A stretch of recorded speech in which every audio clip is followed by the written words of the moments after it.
बिस्मिल्लाहिर्रहमानिर्रहीम। अस्सलाम वालेकुम। आज हम मज़मून साइंस पढ़ेंगे जमात 7वीं का, जिसमें हम सबक का उन्वान देखेंगे।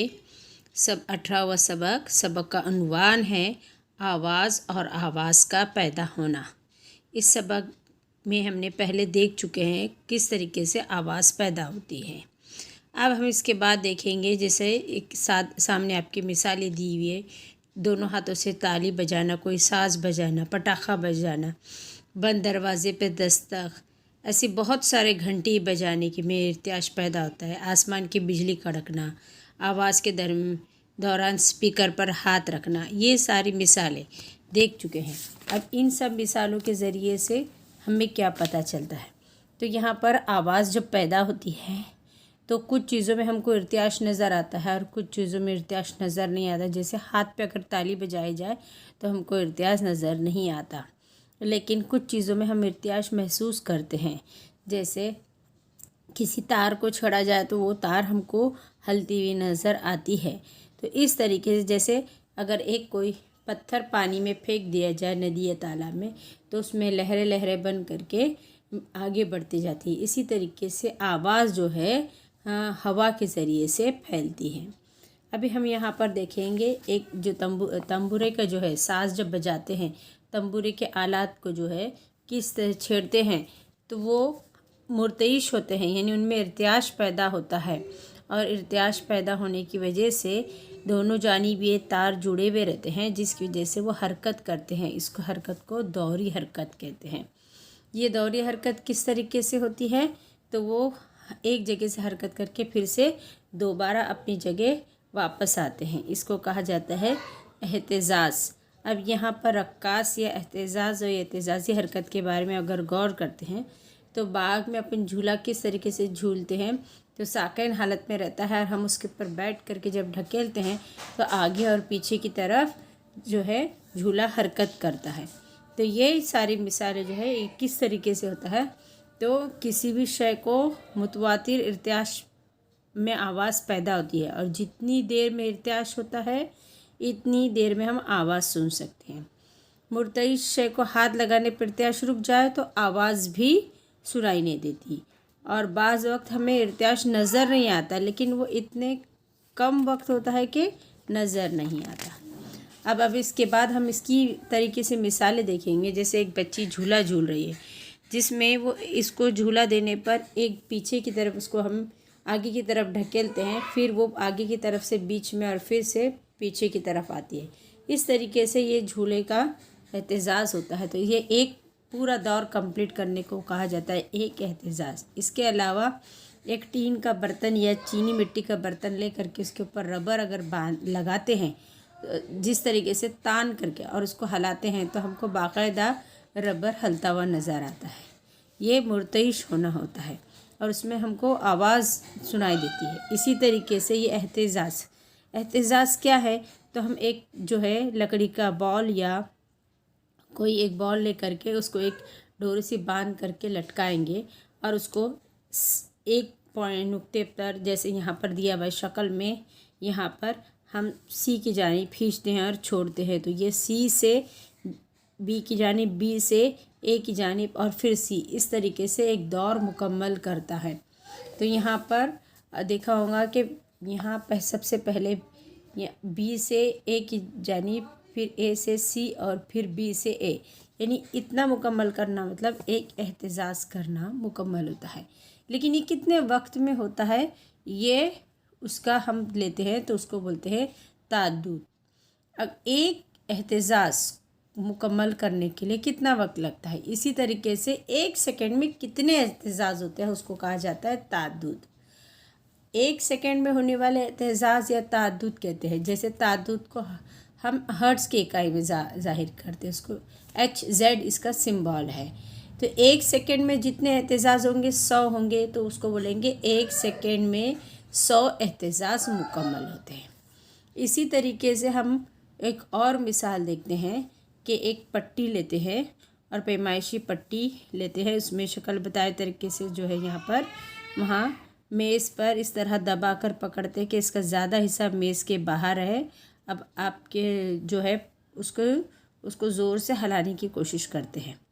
तो जैसे जैसे हम हिलाते हैं तो पट्टी जो है ऊपर नीचे की तरफ हरकत करती है और आवाज़ आती है, और उसकी पट्टी को हम उसका जो है फिर उसकी अब पट्टी को 10 सम के अंदर दोबारा लेके जाते हैं और दोबारा अमल करते हैं, और फिर डबल से हम इसके तादुद और आवाज़ की शिद्दत में फ़र्क महसूस करते हैं। क्या फ़र्क आता है, तो इससे हम ये सारी मिसालों से हमको पता चलता है कि जैसे हम रक्कास की लंबाई अगर हमने बदलते जाते हैं तो उसी हिसाब से उसका एहतजाज का दरकार वक्त भी बदलता है।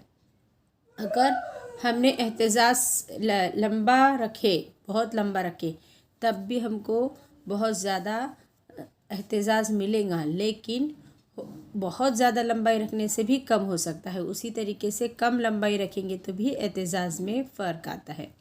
तो यहाँ रक्कास की लंबाई हम उसमें सेंटीमीटर में लेते हैं, और बीट एहतजाज के लिए कितना वक्त दरकार होगा, कितने सेकंड लगते हैं वो देखते हैं।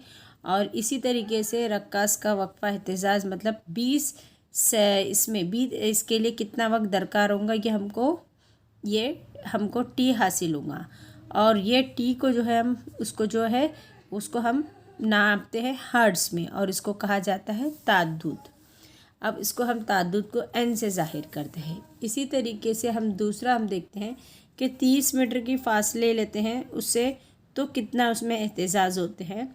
बीट एहतजाज के लिए कितना वक्त लगता है, अगर उससे ज़्यादा लंबाई लेते हैं तो क्या होगा, और या उससे कम लंबाई लेते हैं तो क्या होगा।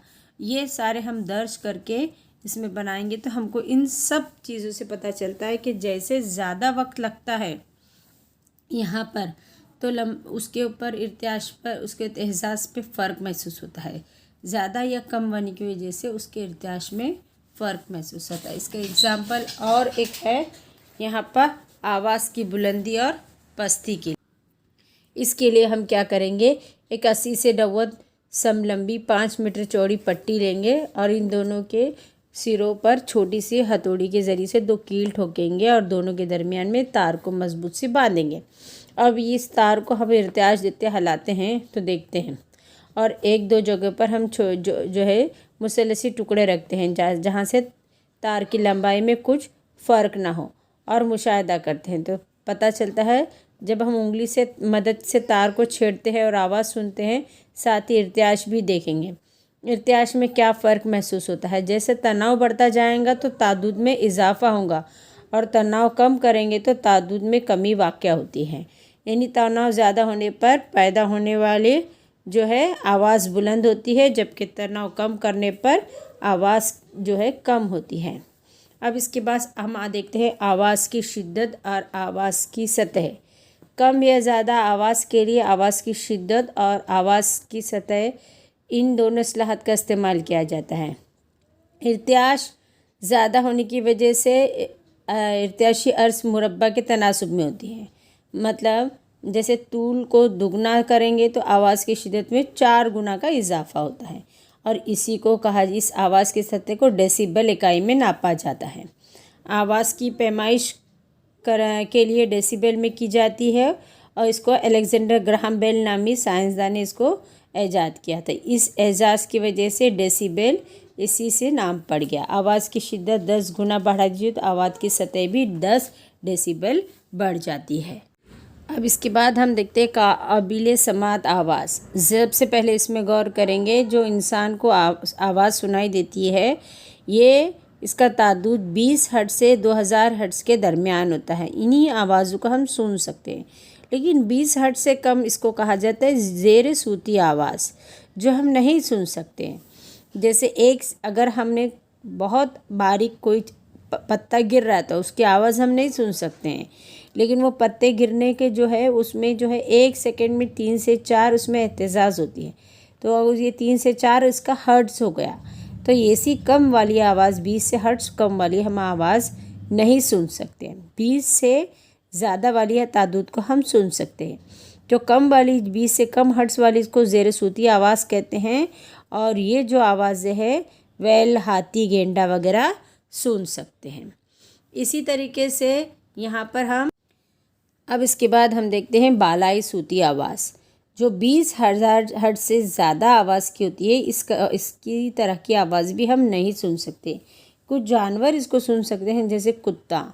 इंसान को ना सुनने वाली ज़ेर सूती आवाज़ जो होती है, इसमें 10 किलोमीटर के फासले पे हाथी जो है एक दूसरे से रायता कायम करते हैं। इसी तरीके से बालाई सूती आवाज़ जो है कुत्ते जानते हैं, जैसे ज़लज़ला वगैरह आने की वजह से आता है, जब वहाँ पर उनको महसूस हो जाता है और ये जो है आवाज़ें कुत्ता वगैरह समझ जाते हैं, वो भौंकने लग जाते हैं।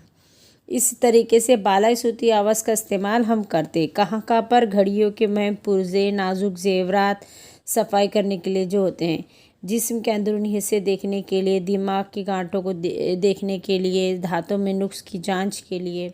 इसके अलावा रॉड नामी आले में होता है इसका इस्तेमाल। कुछ खुर्दबीनी जानवर और कीड़ों को हलाक करने के लिए इस्तेमाल किया जाता है।